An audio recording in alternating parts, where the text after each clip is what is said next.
Hello and welcome to On the Record, a debate-style television talk show where Bahamians will find the balanced, true and open debate they've been looking for.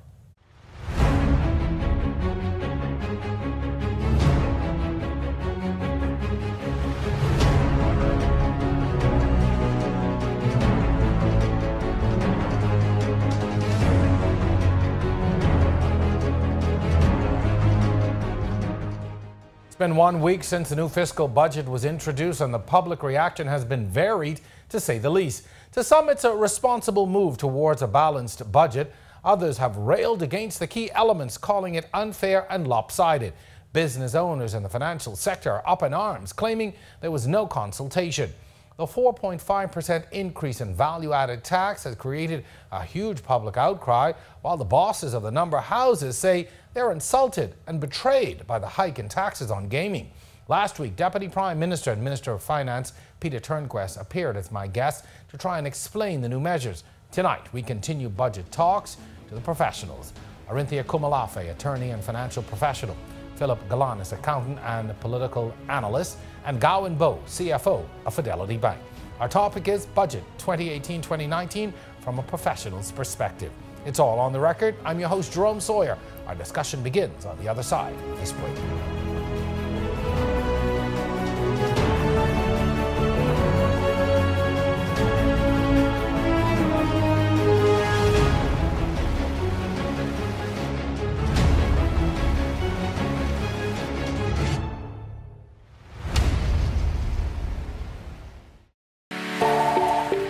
International School, buenas tardes. Bien, bienvenidas a la escuela. Sí. 8. ¿Qué estás comiendo? Arroz con papas. ¿Y tú?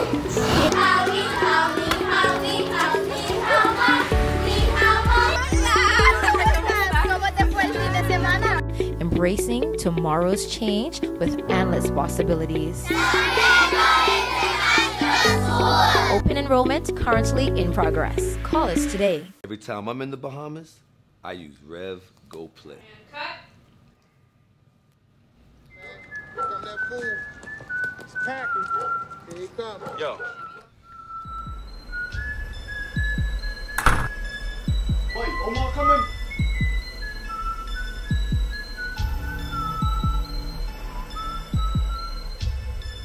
Boy, this REVGO Play, solid. Rev, you and us together.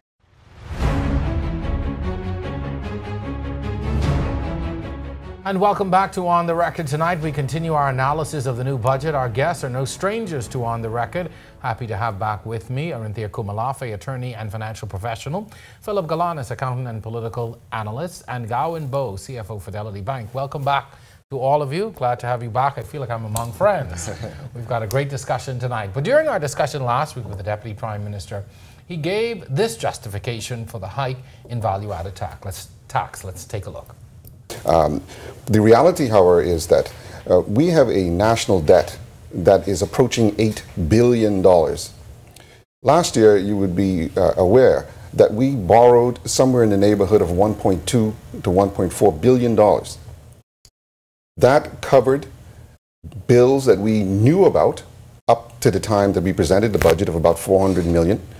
It included refinancing of existing loans and $323 million to cover recurrent expenditure. Everybody would recognize that almost from the time of independence, we have had a series of deficit budgets presented. And those loans that we borrow every year have added up and accumulated to this $8 million monster that we're faced with today. The reality is that the interest cost to finance those or to manage those loans has grown to $381 million a year. So of our revenue that we earn, $381 million just in interest. Just in interest. That's not the payback yet. Of the revenue that the government earns, $381 million goes to interest alone. Obviously, we cannot continue on that path. That's how we began the show last week. I asked him flat out, why is it necessary, particularly in the case of value-added tax, to heap these additional taxes on the backs of the Bahamian people? I thought to myself, seems like we're at a day of reckoning. I'm going to put it out there. To get your, let's start with your broad view on the government's new budget and plans, and yeah, let's start the discussion there. Well, if I jump in, to me, we have to mature when we start talking about budgets. I think it becomes almost seen as a personal presentation. And so any criticism of it is seen as a personal attack, as opposed to appreciating that it is, if you will, a national budget, and so therefore the budget of the actual citizens. And what we've had for a very long time, and maybe since independence, is really what I would call lacking of the philosophical or economic philosophy as it relates to what we want to do as a country. In the United States, Europe, you have very clear socialist, capitalist parties. In our environment, we tend to say that we are a capitalist nation but providing social benefits. And those are contradictory. And so I think when we look at this budget, the challenge that we have is that we know that there is a requirement to pay back. But what's not clear is, well, there are three components when we think about economic and fiscal growth. It is revenue enhancement, which is very high on the agenda in terms of that. Expenditure control, not quite as much in terms of that one. It's saying that we have a monster that we have to continue to feed. But the third plank is really economic growth. And I think that if we have a balanced budget that says I'm covering all aspects, people have a greater appreciation. And so I think a large part of the challenge for this particular budget and ones in the past has been there's very little guidance as to, well, what are your priorities? What are you seeking to achieve over the next 12 months, 3 to 5 years? Because it is a little bit of I give on one hand and take on the next, as opposed to saying these are my philosophies and this is where I'm going to prioritize the money and this is how I'm going to pay for it. So it's a little bit of saying, you know, people feel that you're taxing me, if you will, to continue to feed the size of government. Yes, pay back debt, but more resistantly to continue to feed the size of government, as opposed to being very clear as to prioritizing where your spend goes.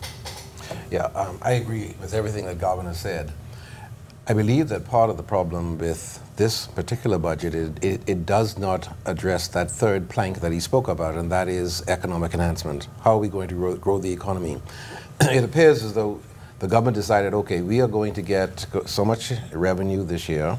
We know what the expenditures are. They're virtually fixed, although we have a very, very small, thin margin of discretion with which to spend the public funds. But at the end of the day, and we do not want to borrow money. Mm-hmm. And so with those very tight constraints, the government decided, well, how can we enhance revenue? And so it looked at two sources, and we'll talk about that, I'm sure. One, VAT, and the other gaming revenue from the gaming houses, essentially. But it did not look, and it did, or if it looked, it certainly did not articulate how are we going to grow the economy. The government still seems to be relying too heavily on the past performances of governments. That is, what has happened before. The only thing that we hear about in this budget, or that's spoken to in this budget, really is the benefits that will inure to the country as a result of Bahama, the tremendous reliance placed on Bahama. But what additional growth elements are there, are anticipated? We did not hear that in this budget. Do you agree? Yes, definitely. I agree with both gentlemen, and I think the challenge that we face with this budget is that the Deputy Prime Minister, the Minister of Finance, assumes that we are able to extract the revenue that he is seeking to raise from this budget. The challenge that we faced, one of the first things, was the fact that this VAT, this hike of 60% in the value-added tax rate, was just placed on the Bahamian people without any notice, without any consultation, without any stakeholder engagement. And the challenge that we face with that is one has to wonder if the minister understands the economic realities that we face as a nation today. He is bringing it from the perspective of the fact that he has to move toward a balanced budget, that we have to address the spending that's going on in the government. But the challenge is we did not reach here overnight. And so we're not going to get ourselves out of this malaise overnight. And the target that he has set, the 3-year target, is very aggressive and puts a strain on the economy, which is already challenged. we are just experiencing moderate improvement in the economy. And if we look at the numbers that have come out from the Department of Statistics, because my review and analysis of this budget also took me to look at the employment and the macroeconomic indicators concerning the country. And looking at the Department of Statistics numbers, when you look at from the time that the Free National Movement came into office in May 2017, unemployment was recorded at 9.9%. But in a short 5-month period by November 2017, unemployment had grown to 10.1%, the national average. And even more concerning about that was the fact that when you go into the 3 main cities of the Bahamas, New Providence, the unemployment rate is still in double digits at 10.6%, which is slightly above the national average. In Grand Bahama, the unemployment rate is 12%, which is 200 basis points above the national average. And even though unemployment in Abaco stands at 8.6% as at November 2017, in May 2017, the unemployment rate was 7.1%, resulting in some 1,000 jobs lost in Abaco alone. And so what we see is that the economy is still having some challenges. We're still trying to recover at this point in time. When we look at the workforce, which comprise some 200,000+ persons, government accounts for 20% of that. Public sector employs about 20% of the workforce. The other 80% is by the private sector. The government itself has been carrying out austerity measures through the release of employees, and in that time period, the Department of Statistics revealed that some 2,555 persons were released from the public service, maintaining their levels at 19%. And this is not unusual because we see in reports where the OECD, the IMF has reported that OECD countries have similar ratios to the Bahamas, 21% employed by the public sector, 80% employed by the private sector. But the challenge that we have is that when you are trying to extract an additional $500 million from the Bahamian economy, which is not going to circulate in the economy but is going into the government coffers, you're putting business owners at a challenge now, because those who may have been willing to expand their businesses or to expand operations to create jobs, and obviously you can see the heavy reliance we have on the private sector because 80% of the workforce is employed by the private sector, persons may be, investor confidence now is going to be shattered in the face of this 12% hike in value-added tax, because cost is going to rise as a result of this. Cost on energy, cost on services, cost on food. And we see even with oil prices, this time last year, oil prices, a barrel of oil was $52. So today it's $75, and it's intended to increase even further. And so what we see the Minister of Finance, yes, we understand, we appreciate the fiscal realities, but the question is, do we have to bring this hardship on the Bahamian people at this time? So let me ask this, what then should be the alternative? Let's start with that. What should, or what would you suggest be the alternative to the increase in value-added tax that we pay? Well, the first thing is what the government has not yet articulated is what empirical analysis they have performed in terms of looking at various options relative to VAT at various rates and how it impacts economic growth. If we look, Winston Churchill said, you know, trying to tax yourself into success is standing in a bucket and trying to lift yourself up. If the taxes get to a point of diminishing returns where they actually weigh down the very engine that you're going to rely upon to drive you into success, then you know you've crossed the barrier. And it is not saying that the 12% necessarily is incorrect, but there has been no presentation of an analysis. Not been able to convince the people. Well, I wouldn't even say convince the people, because there's reference to sound data, but there's no presentation of sound data. We haven't seen it. When it was first introduced, if you remember, the former administration had 15% and exemptions. Analysis were performed by the private sector that funded themselves. The government performed its own analysis, and it came back saying, well, if we want economic growth not to be dampened to a large extent, we need to look at how we make the tax as palatable as possible. So unfortunately, when you look at this one, the government is marrying what I'm going to call political promises with fiscal responsibility, because they are saying, I promised the people that I would provide exemptions on certain items, and the or removal of basket, them. And but at the cost of doing that is by raising the cost of everything else and moving it to 12%. So when the Deputy Prime Minister says, well, I'm waiting for the alternatives, the first alternative was already in the system that existed.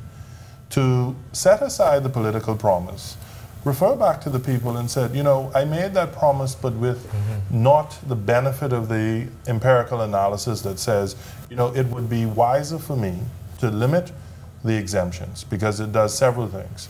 It keeps the system simple. So therefore, the businesses that have to collect it actually don't have to go into very complex accounting or system elements.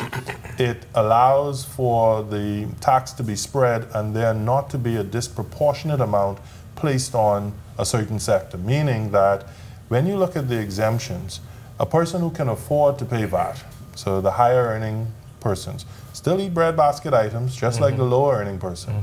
The higher earning person, when other items go up, buying a chocolate bar or a tub of ice cream is going to still be affordable. To the lower end person, he's now saying, well, yeah, I could eat corned beef all day, but heaven help me if I want to buy a chocolate bar for my kid who's gotten an A in school.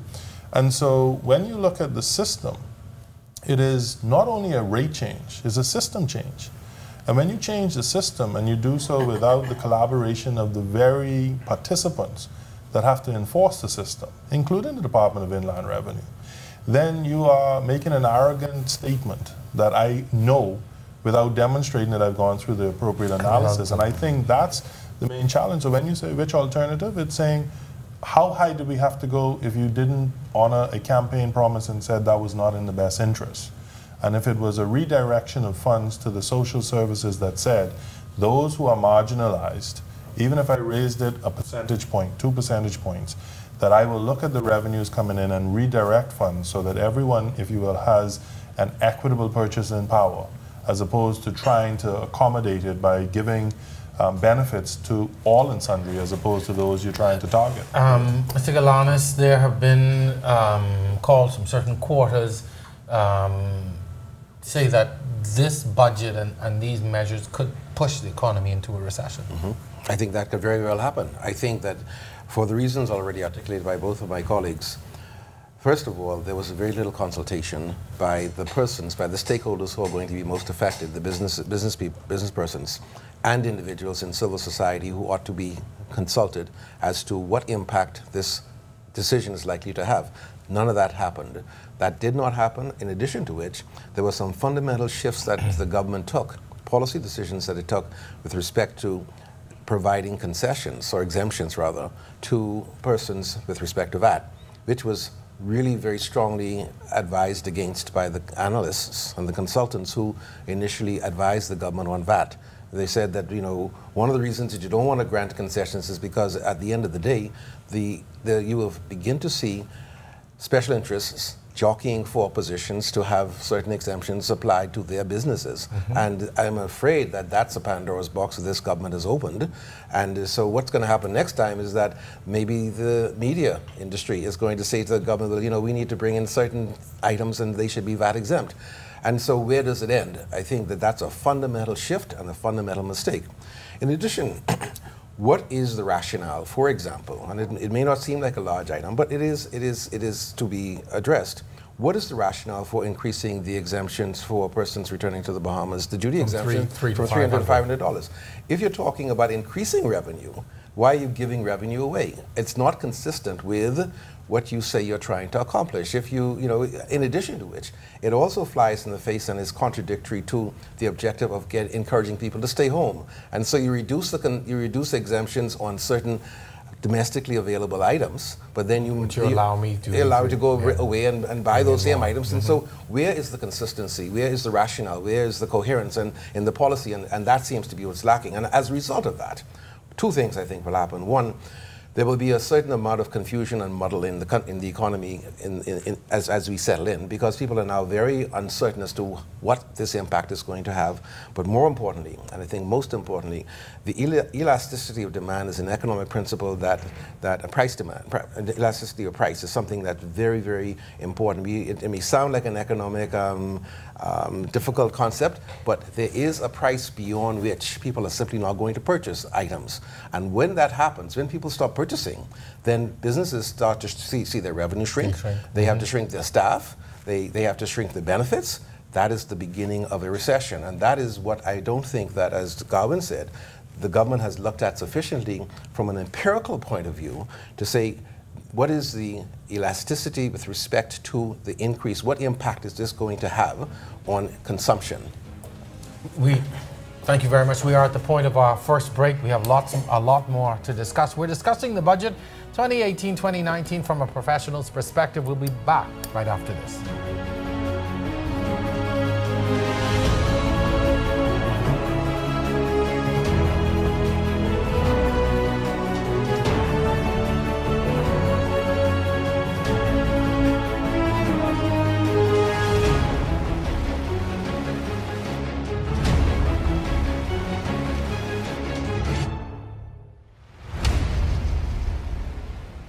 Are you coughing, sneezing, having headaches, respiratory issues, allergies, or itchy skin? Toxic mold may be the problem. Clear Solutions Plus can help. Certified best in the Bahamas, specializing in mold removal, water damage restoration, AC duct cleaning, and more. Call Clear Solutions Plus to schedule an inspection for your home or office at 677-3138 or 427-3138. Open 7 days at the Mount Royal Plaza. Clear Solutions Plus certified mold removal. Visit our website. We are your solution to indoor air pollution.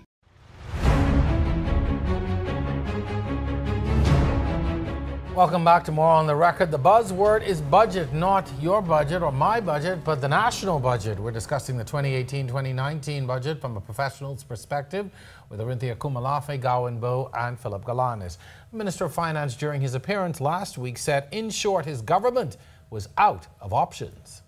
You're saying that basically you looked at everything and said, hey, we're out of options. This is the only thing we can do. Yeah. If you did not go this road. So the reality is we'd have to borrow another $500 to $600 million this year.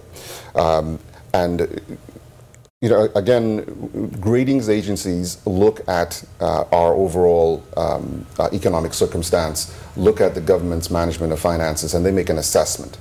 We're already at what they call junk status, below investment grade in our credit ratings. As they evaluate our situation with respect to the increase in debt to GDP, the increased cost of financing that debt, they make assessments. And so we very well could be at risk of further downgrade. What does that mean? It means then that $600 or $700 million that we would have to go to borrow today would cost us even more in higher interest rates in order to be able to obtain it. That means that there is less money for the basic services that the public demands. So and not only that, we have to look at our currency to ensure that we protect the stability of our currency. So that could be at risk? Fortunately, right now, we have reserves of about I think it's $1.6 billion, don't quote me on it, but I think it's $1.6 billion in reserves at the moment. But all you need is one blip, and that could be eviscerated. You can have a hurricane, you can have an oil spike that makes a drain on the reserves, and it can be gone in no time. So we have to protect our currency level, we have to protect our credit rating, we have to protect our ability to respond to natural disasters and other external shocks. Arinthia, I'm going to start with you. I can see you over your wing dance, so I'm going to let you take that. Yeah, very interesting comments. I think based upon those comments, we can tell that the fingerprints of the credit rating agencies and the multilateral agencies are on this budget. That this is not, in fact, the people's budget, but this is a budget pandering to external forces. I think what also the minister is doing in that clip is scaremongering. Yes, the external reserves are up to some $1.7 billion as it stands today, but it's one hurricane is not going to have an impact on that, as we've been having these massive hurricanes for the past several years. What's really driving this budget by the minister is to bring down the debt to GDP ratio to 50%, which he feels is a comfortable rate. Now, there are certain things we have to put into perspective. When this administration came into office, they revised the GDP numbers. And so when for years we were functioning, or when we thought we had an $8-9 billion economy, with the revised numbers, we have now an $11-12 billion economy. That in itself brought the debt to GDP ratio down to lower levels. And so if, in fact, the minister is suggesting that the only way that he can get that debt to GDP ratio down is by increasing taxes and extracting $500 million out of the economy. But there's also a corresponding rise in expenditure to that same tune. If there's another way that he can get that debt to GDP ratio down, he can put forward an effective economic growth plan that would bring, because as the economy starts to grow, the debt to GDP ratio will start to shrink. And it's in this vein where you have to agree with what the Prime Minister said when he was in opposition, that to increase taxes or to introduce new taxes is the lazy way out. And this further just solidifies the point and highlights the point that the administration does not have an effective economic growth plan. Now, the Minister of Finance is projecting some 2.5% growth in the economy. But yet this budget does not evidence or speak to how this administration expects to achieve that growth. He is assuming that by raising these taxes, he'll be able to meet the revenue. But there's something also in economics, basic economics tells you, and the Laffer curve confirms this, that just because you increase taxes doesn't mean that you're going to increase revenue. And as I said, if you look at the most recent report that came out from the central bank, we see that liquidity in the bank continues to rise, despite the fact that the central bank has brought the interest rates down. It's now down to 4%. Despite the fact that that is down, business owners and individuals are either unwilling or unable to approach the bank to access capital. And that's a challenge, because if they're not able to or unwilling to, then we're going to have less business owners seeking to expand their operations. And as I already pointed out, we are depending on the private sector to create the jobs.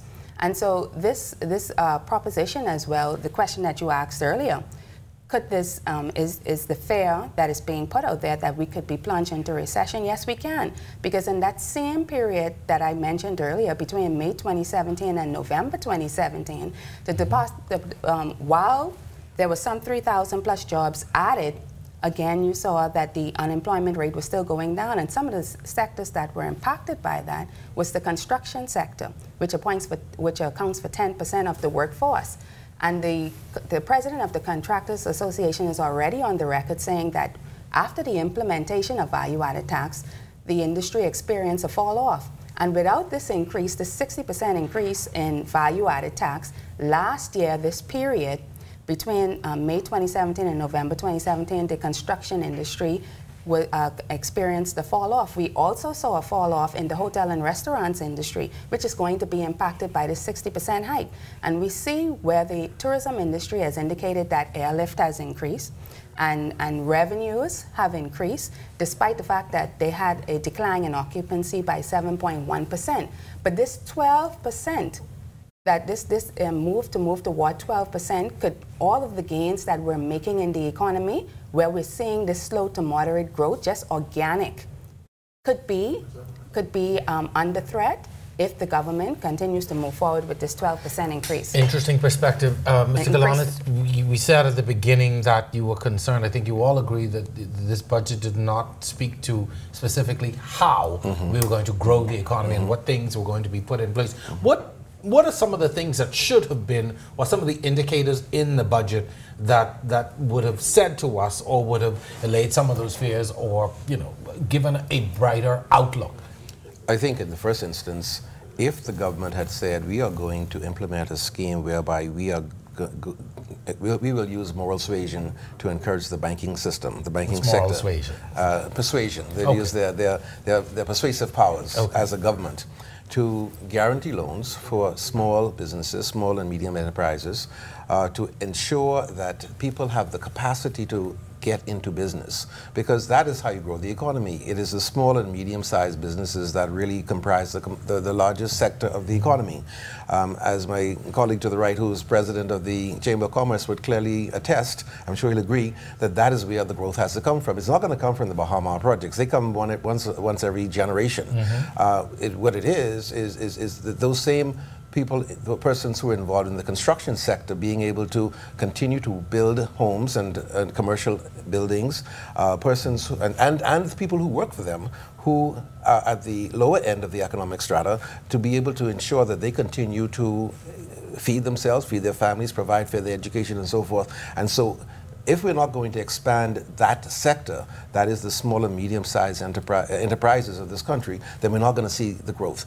I don't see where there's been any great incentive. You know, the government has spoken about it. I don't see where this budget really provides for that in any significant way to really make a difference, to take us from a $12 billion economy to a $15 billion economy. There is a provision in the budget for $5 million it's a small amount. Entrepreneurship and small business development. You say small. Yeah.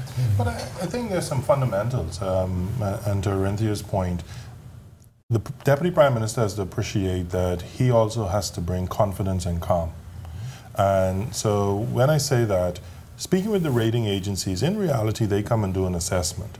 Their greatest criticism for us in terms of governments for many years has been, we are great talkers, poor presenters of plans.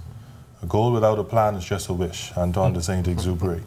And so it is less around what I would call landmark decisions or actions as around a strategic plan that carries you out 25, 30 years. This goes back to the importance of the National Development Plan, because if we're talking about what fiscal budget should represent, it should actually be an element that demonstrates this is what we want the country to be and this is how we're investing the dollars. To your point in terms of what could be done, when government is the largest spender in the economy, and so when they spend, they have the ability to influence what takes place in the economy by where they put their resources. There are some positive things. So, you know, I think unfortunately the VAT rate and the taxes have overshadowed some things. The Small Business Development Center, that was an initiative. That is one that is looking at how do you educate, inform, and prepare businesses to take over. And that's important because capital follows smart business plans. And so in the absence thereof, it is not going to follow. But when you look at it, we've had the crowdfunding legislation that has been in discussion phases, which is a new mechanism for raising capital. There's always the focus on the banking sector, but in most developed countries, it is the venture capitalists that, if you will, spawn economic activity. And so there is that element of saying, if I prepare businesses to be ready to take on capital funding, then there's that opportunity. And there's a venture capital fund. And there is, well, but I would call us government. And I would say, you know, you're looking at venture capitalists outside of that one that's sitting there. But then secondly, when you go and you start thinking about, well, what is it that I want government to be able to demonstrate to me? It is not that I need you to correct all ills in 3 years. I want to understand the discipline that you are going to employ in your own fiscal affairs. I've often heard the statement that you can't compare government to a personal household. Well, in reality, that's all it is. It is an amalgamation of all of our households that government is effectively doing certain things. They're providing education. Households provide education. They're providing health care. Households purchase health care. They're speaking about the affordability of goods and services. Well, that speaks to your earning potential as a household and your ability to spend. So what government has to look at itself as being, if you will, the beacon that sets out the priorities. And that is what the rating agencies will be looking at. If you say that you're going to do these things over a sustained period of time, and you meet these benchmarks, and you are accountable to say that I committed to do something and I've met them, then there's a far greater respect. And as I said, having met with them for several years, it's always the same thing now. It's a very pleasant conversation because they say, Gowan, well, I've heard this last year, but I haven't seen things been put in place. And that's what the Minister of Finance has to focus his attention on. It is not saying, I do one major thing and it gets them off my back. It's the same reaction we had to the EU blacklisting, that we are always reacting to external parties. And we should be saying, external parties will appreciate what I am doing if I plan for the actual development of the country. The greater picture. You spoke to two things, the positives in the budget, and also the fact that government is the biggest spender into the economy. Something interesting I want to draw attention to: $4 million has been set aside for 200 new or recent college graduates to be recruited into the public service. When you look at that, based upon the exercise that you spoke to, where we would have seen the unemployment numbers rise shortly after this government came to office, with the release of a number of people from the public sector. Is that hypocrisy in some ways? You've released all these, you let all these people go home, but now you've set aside some $4 million for the recruitment of new college graduates. Which on the, let me just say this, on the basis I do not have a problem with. I think the public service needs more qualified, but is that a level of hypocrisy now that you've let all these people go to say, okay, we've set aside more money to recruit people back into the public service? I can be polite and say contradictory. Right? Okay. And the reason why I say that is I think there's an appreciation of the skills gap, and there's an understanding that in order to improve the efficiency of government, there has to be, if you will, the smartening of government. And so I think there's a positive aspect to it. But what you also need to be looking at is how do I now, if you will, increase attrition on the other side? Those that are, if you will, veterans, yes, but my uncle always said to me there's a very big difference between a person with 30 years of experience and a person with 1 year of experience that he repeats 30 times. And oftentimes we have a large part of the second. But it's a matter of saying that what the government should be focusing attention on is how do I get my workforce into the private sector? So how do I help them reskill themselves, but how do I grow the private sector? I'll give an example, and this is where innovation becomes so important. When you look at the budget, what in it, and this is not speaking about just this budget, I would venture to say I've been reading them in my professional career, and I would say very few of them have ever met what I'm going to say. What is innovative in it? What is different? What is thinking outside of the box? So as an example, if you looked at, and our system doesn't facilitate huge amount of tax incentive because it's a consumption-based tax system. But if you said, okay, businesses, you're complaining about business licenses, as an example. For every employee that you take on from the civil service, I will give you, if you will, a rebate towards your business license in the year that you take them on. That is revenue neutral to the government because it may be less revenue, but it's less expenditure. In that first year, you've now done something that is for the long term because I've taken that person off the payroll, not made them unemployed, and not given up anything from a government perspective. And I use that only as one example, that if you're talking about budgets and you're saying, I've come to the last resort, then the question is, are you innovative? Are you thinking about how do you actually look at funding government? But more importantly, are you looking at how you demonstrate to your citizens that you actually can take them into the next frontier as opposed to repeating the same? Interesting. We have to take another break in the show. When we come back, though, I do want to talk about some specifics within the government, within the budget that I find interesting. I think they've come up. I've seen the memes on social media, so I know they've gotten people's attention. But I do want to talk a little bit about them when we come back. We are discussing budget 2018-2019 from a professional's perspective. Stay with us. We're back right after this.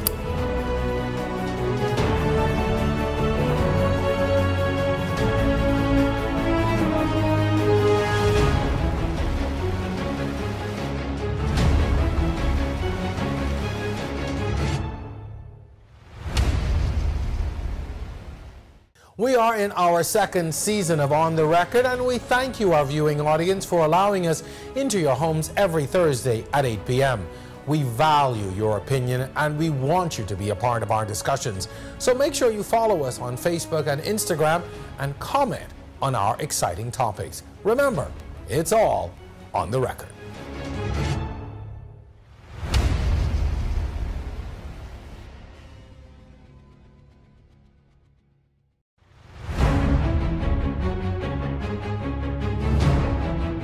Welcome to the second half of tonight's show. Our topic is Budget 2018-2019 from a professional's perspective. Our guests continue to be Philip Galanis, Arinthia Komalafe, and Gawain Bo. Some peculiar things, I call them peculiar in the budget, but I mean, every budget looks to address, I guess, what is a priority for government at the time. Solar kits are now duty-free. Rationale for this being we're trying to move, I guess, to a more energy efficient country. $5 million to install LED streetlights across the country, and tax-free or duty-free airplanes and helicopters. I want that one. Yeah. How many people are going to actually? Go ahead. How many people are going to actually be purchasing airplanes and helicopters, and therefore generate any benefit to the consumer, the average consumer? It simply has no rational. There's no rational explanation that I could think of why that is a provision that's provided in the budget. Maybe Garwin has an idea, maybe Cynthia has an idea, but I've not spoken to anybody who has been able to give a clear indication as to what the benefit, how that's going to benefit, what revenue it's going to generate, what additional spending is there going to be as a result of giving this exemption. And so we're not going to grow the economy. But I think that if you look at the solar kits, for example, I believe, again, it speaks to what both of my colleagues have been talking to, and that is no general plan about where we are going as a country. If we are going to be moving in the area of solar energy, let's have an energy policy that says that this is the plan that we are going to follow over the next 3, 4, 5 years, next 10 years, and it will include taking us off the grid, or providing people to come off the grid, or off of BEC, in other words, or the power company in Grand Bahama, or other government-run electricity services, with a view to reducing, one, the cost of our import fuel bill, and also reducing our carbon footprint in the country. There's been no discussion of that at all. And so it really goes back to what we've all been speaking to, and that is, where is the plan? What is the ultimate objective? I think it's wonderful to say, okay, we're not going to tax solar systems, but what impact is that going to have on the economy, and what is the plan for the government? Let me ask you this, and before you get into an answer, isn't that where a budget debate comes in, where the particular minister should be speaking to sort of what these intended reductions or duty-free items are supposed to be doing? Shouldn't that come in the actual debate when you're sort of hashing out the nuts and bolts of the budget? Well, I think it should, but I mean, that's a bit, it's too little too late. You know, those debates, the debate in the House of Assembly is normally just the opportunity for me to get up to speak, and in some instances to grandstand. You know, when we talk about, and to agree, I have to agree with Mr. Galanis, where's the energy policy? You're talking about the solar kit and this analysis that, or this concession that the government is given. Where's the analysis that's being done on this concession? And furthermore, is that a priority of the average Bahamian? You know, so we're talking about a concession or setting up a registry for helicopters. Clearly, we have to call this budget what it is a budget for the haves and not a budget for the have-nots. And when we look at the revenue line of this budget, again, we see a perpetuation of how budgets have been prepared over the years. It's comprised of taxes that are, in the main, regressive. More or close to 2/3 of the budget is from regressive taxation. That's from the value-added tax, the imports, the excise duties. And so what this government ought to have done, what we're saying when you're talking about these concessions and light and water and solar kits and etc., they only amount to, in the concessions that they've given for the most part, only amount to some $40 million in the face of $500 million increase in budgeting for the expenditure and $500 million increase in taxes. And the concessions that you're giving on the solar kits, or this revenue that you're seeking to achieve from the helicopters and the airplanes, is not going to impact the average Bahamian. And what we found so interesting in analyzing this budget was that the Minister of Finance was so quick to increase a regressive tax. And I'm sure, I don't know if we're going to get into the other sector that they're seeking to tax so heavily, but he dragged his feet to carry out a comprehensive analysis on an equitable taxation, an equitable form of taxation in this country, something that's progressive, something that's proportionate. Only now in his communication we're hearing him say that they're bringing in a consultant to look at maybe swapping out the business license tax for a corporate tax. But again, that's in response to the EU blacklisting. That's in response to a multilateral agency, external forces. It has nothing to do with bringing relief to the average Bahamian or making the environment more conducive to the business owner, to have more confidence to expand and to grow the Bahamian economy by creating jobs. If you want more revenues, create the environment for the private sector to create jobs, The more persons you have employed, the more persons you have paying taxes, because this is a consumption-based economy where most of your taxes are regressive, and so and they're already broad-based. And so if you want more revenue, create the environment for the business owner. That is the challenge that we have with this budget. This is not a budget for business owners. It is not a budget for the average payment. And even though they have now removed, increased that concession for BPL from 100 to 200, which at first it impacted 30-some thousand homes, and now it's going to impact some 60,000 homes. Again, we have to stress the fact that it's a drop in the bucket for what the government is forfeiting in revenue compared to the revenue that they're seeking to extract from the private sector and from the average payment. And so these are the things that we have to look at. They all sound nice, but they sound nice to who?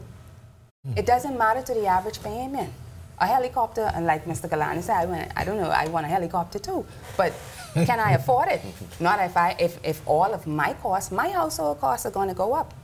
My electricity is going to go up. I don't fall in the 200 bracket. My electricity is going to go up. When I go to the pumps, gas is going to go up. My services that I pay on an annual basis are going to go up overnight just like that. An absolute shock to me. Just send the increase. Now, even though I may be getting a break on my property insurance, that doesn't mean at the end of the day that I'm still going to get a break. You know why? Because it's the way that they're imputing it. One of the criticisms coming from several quarters, the business groupings, construction, even, and we'll talk about in the next segment, even the gaming houses, is that there was no consultation. I listened, I found that kind of strange, because I would have remembered in the previous administration, people criticized and saying there was too much consultation, and we elected a government to act. So now, I'm asking myself, I'll let you take that. I'll say on this one, if you're fair, previous administrations, the immediate previous one, and the ones even before that, they chose what they consulted on, right? And so... Oh, all governments do. Exactly. But what I would say started to take place, particularly around the VAT debate, was what was achievable when you work together. And you would have thought that that provided, if you will, at least the impetus to say, well, look how successful that was. Because the previous administration came with a 15% and at that time, tax. Yeah. And I think if they're completely honest, their consultation came about because there was a chorus line that swelled to the point where it was everyone saying it to them, right? And why do governments wait until there is that groundswell of opposition? That to say that I hold tax initiatives close to the chest, that is partially true, and the DPM says that. But when you're talking about fundamental changes, those aren't held close to the chest. The rate may be held close to the chest. Introducing exemptions is not. Changing the system is not. To Arinthia's point, when we talk about where we want our 21st tax structure to be, that is something that should be high on the priority list. When we're talking around, okay, we want to build a plane and helicopter registry. Personally, do I have a plane or a helicopter? No, but if that was the plan, then that should have been something very clearly articulated. And so when you say, well, does that come out in the debate? This is where our debates actually don't measure up to what we in the 21st century want them to be. Because what they debate around is what the DPM presents in reality. It isn't, or the Minister of Finance, I should say. It is never around that, we have the Exchequer, being the Minister of Finance, speaking about these are the government priorities, and then the debate will bring out all of the initiatives. Be able to drill down. It is always a case of saying, this is it, right? In previous administrations, it was the Prime Minister who was the substantive Minister of Finance. So you had that one taking place. If you look at it, there's nothing that says that the Prime Minister can't say, these are my government's policies, strategies, and initiatives. And then as the course of the debate, this is a document that is readable, right, and understandable. If you stop and look at the budget books, right, it is absolutely hilarious because, and you hear the debate, line 161, Mr. Speaker, why is that moving from 10,000 to 20,000?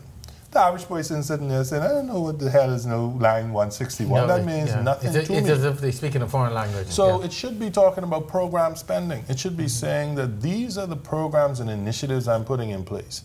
The positive side, we see some reallocation or increase in terms of budgets to the Department of Statistics, the Auditor General's Department, the Department of Information Technology. That to me is a demonstration of a priority that people will get on board with. That I do want the information to be improved, so statistics should be first world.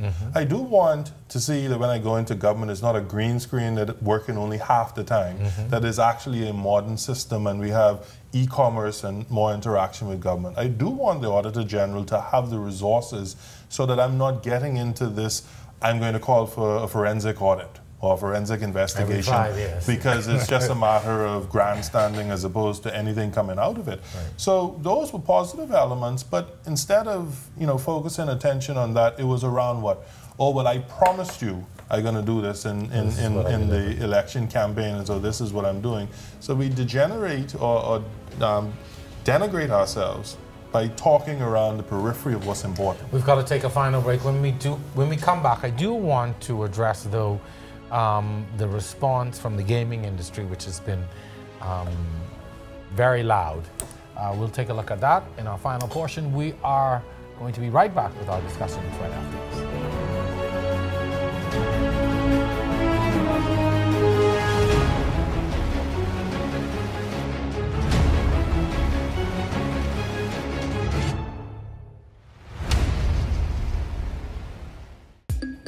Hi, I'm Davriel, and welcome to REV Tips, where we answer your most important REV service questions. Today, I want to talk to you about the exciting new REVGO Play app. But how does it work? Well, you start by opening a Cable Bahamas My account, so you can take your TV everywhere. Here's a few notes to get you started watching TV on the go. Step 1. Create a Cable Bahamas My account. Step 2. Download the latest version of the REVGO Play app from the Google Play or iTunes App Store. Step 3. Log into the app using your email and My account password. Step 4. Enjoy your REV TV on the go. Well, that's our REV tip for today. Be sure to join us next time for more information on how to get the best out of all your REV services.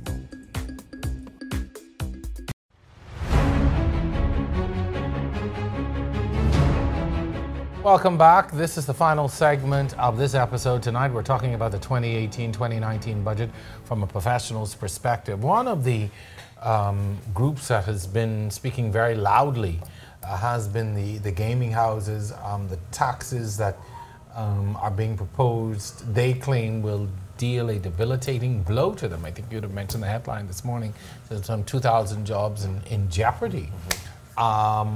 Really, I asked the Minister of Finance last week when he was here about it. He gave a justification, but from your perspective, is that a fair justification that government is giving to levy such a high tax on this group? Well, I think I've heard the Minister of Finance making the rounds. He's been making the rounds on the talk show. And this most recent conversation this morning, he's justifying the fact that this move to impose this sliding scale tax, increasing the tax rate, I think, from some 10 or 11% up to a maximum of 50% now on a sliding scale, is justifiable because it's equitable. And it's I find it very difficult to accept what the minister is saying. And I think one of the challenges that I have with this position by the government is the fact that the government can just get up one day and say, I'm going to impose this level of taxation on a particular sector or industry. Now, in this instance, though, I believe that the Minister of Finance is playing on the emotions of the Bahamian people based upon what he perceives their view is toward gambling, based upon the gaming referendum, etc. But he's also saying that it's equitable because the amount of funds that this industry is bringing in, and in his words, what he perceives to be the impact it has on the social aspect of the Bahamian society justifies the government's move in this place. But the other challenge that I have with his conclusion is the fact that he is using benchmarks from other countries, other jurisdictions like Monaco, like Miami. But what I found interesting about that was when questioned as to whether this scale of taxation was on lottery earnings or was it just on gaming, or was it on casino-type gambling that the gaming operators engage in, he couldn't answer that. he said he would have to go back to the gaming board to confirm that. And that's concerning because you can have a case where you're comparing apples with oranges. And even more disturbing is the fact that you stand on the ground that this is equitable when the casino operators are not subject to the same level of taxation, and the only excuse you have as to why they would not be handled in the same manner that you're handling the gaming operators is because they have the protection of a heads of agreement. Well, I think it raises questions into the minds of the Bahamian people. Why would you carry out this assault, which is what they're calling it, on this domestic industry ran by Bahamian investors who employ Bahamian staff and also engage in the spin-off effects through rents and other types of expenses that they are going to have, understanding that the funds made by those operators remain in the Bahamian economy. Now, regardless of your moral or your ethical stance on gambling, it's more a principal matter as to how you can single out a particular sector and wake up today and say, I'm going to impose this sliding scale. And it's a domestic sector run by Bahamians, which employs Bahamians, which has a positive impact on your economy. Now, if you want to see the end of this industry, because that is what is being perceived, people believe that this is what the intention of the administration is, then the responsible thing for the administration to do is to prepare and construct policy that would bring about the end of this industry, or that would bring it into a public-private partnership with the government, or that would completely annihilate the industry and probably just bring about, the actual business and bring about a national lottery. But this is not the way to do it. It's a backdoor way to do it. It's an equitable way to do it. And I think everybody in the business community should be concerned about this, because if we can move with this, what I would almost call it a form of nationalization, if we can go to this, a point where we're going to carry out this genocide, which appears to be a genocide on a particular industry, I think the business community should be concerned about that. The pushback from some members of the public, though, is that this is an industry that was illegal, unregulated, and paid no taxes for a very long time. And in some quarters, there really is no air for their complaint, and they're not. And some people really will give no sympathy to that outcry. There are some who are not sympathetic at all to the plight of the gaming operators.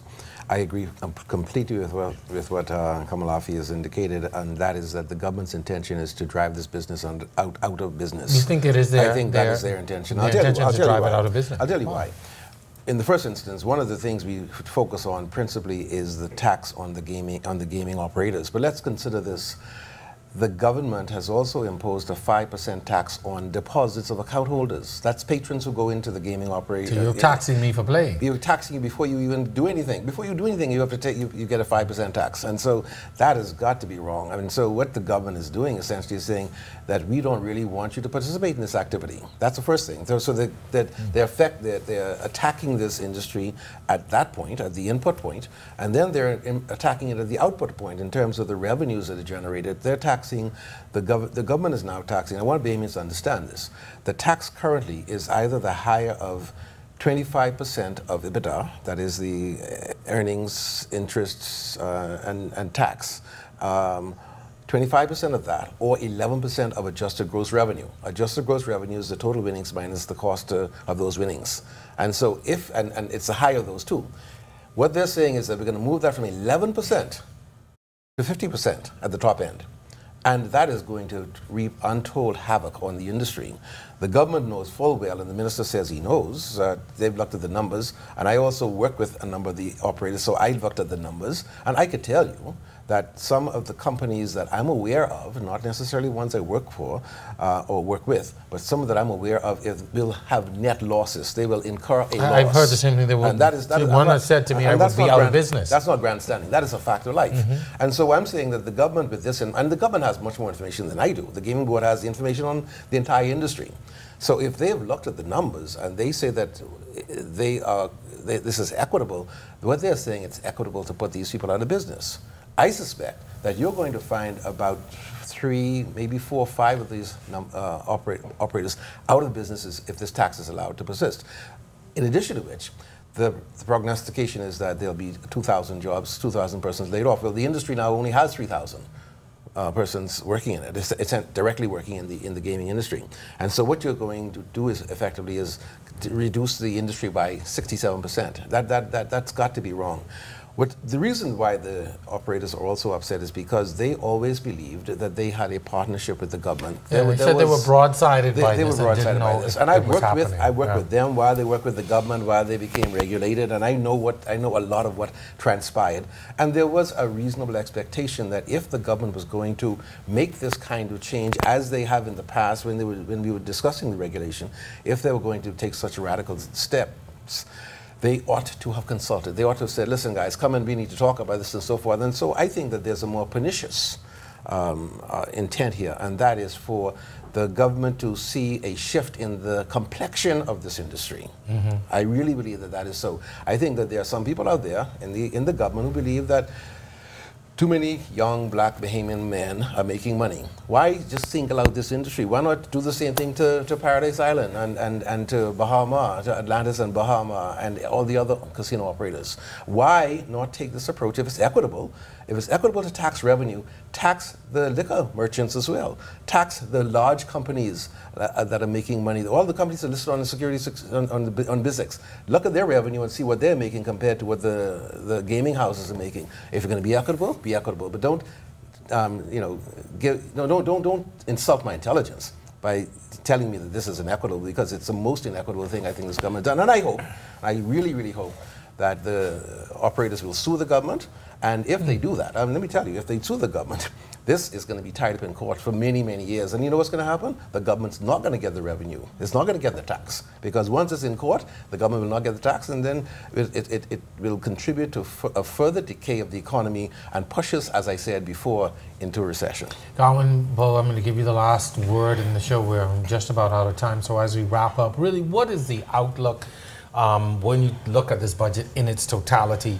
A lot of people are sitting home wondering what is going to happen in the next year. The government has said that this is a 3-year plan to move towards a balanced budget. Can that happen? And in the meantime, can we expect some casualties? I think the greatest fear is the ambiguity. And when we say that, the only thing that we have before us are words on paper and the actual oral presentation of those words. There is very little to support that, one, it will not damage the economy, two, that you are fairly assured that they will actually achieve the revenue targets that are being set. And the greatest risk and danger is that you've made these changes and still fail to meet the revenue targets and reverse the deficit and pay the debt.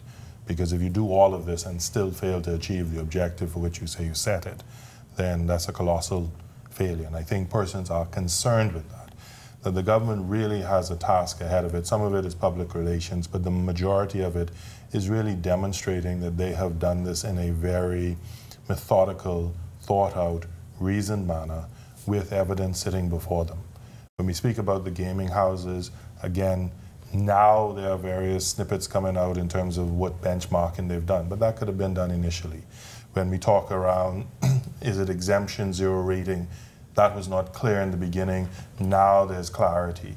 Then you talk about, well, the $100 on BPL not sufficient. Now is $200. So that leaves the impression that you are, if you will, flying by the seat of your pants, that you are making changes on the go, and that you chose a rate that you said, if I mess up, will be sufficient to give me cushion, as opposed to saying that overall I've gone through the analysis. I have no crystal ball, but I have actually sat down, looked at all of this.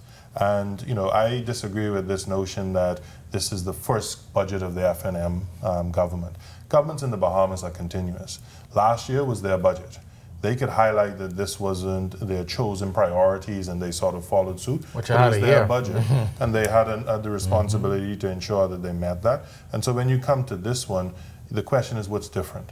And the big issue that persons have in front of them is there is no confidence that this budget will, one, achieve the objectives, and two, not damage the economy. And they have to dispel that fear. And the only way you do that is really by saying facts and figures as opposed to conjecture.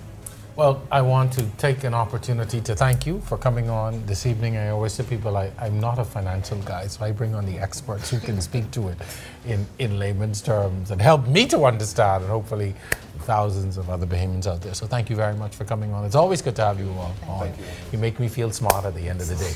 We hope that you have enjoyed our show tonight. Special thanks to Philip Gonzalez, Gawain Bo, and Arinthia Kumalafe, my producer, technical staff, and of course your audience for watching. Be sure and join us for more On the Record next week. Once again, I'm your host, Jerome Sawyer. I'll see you next time.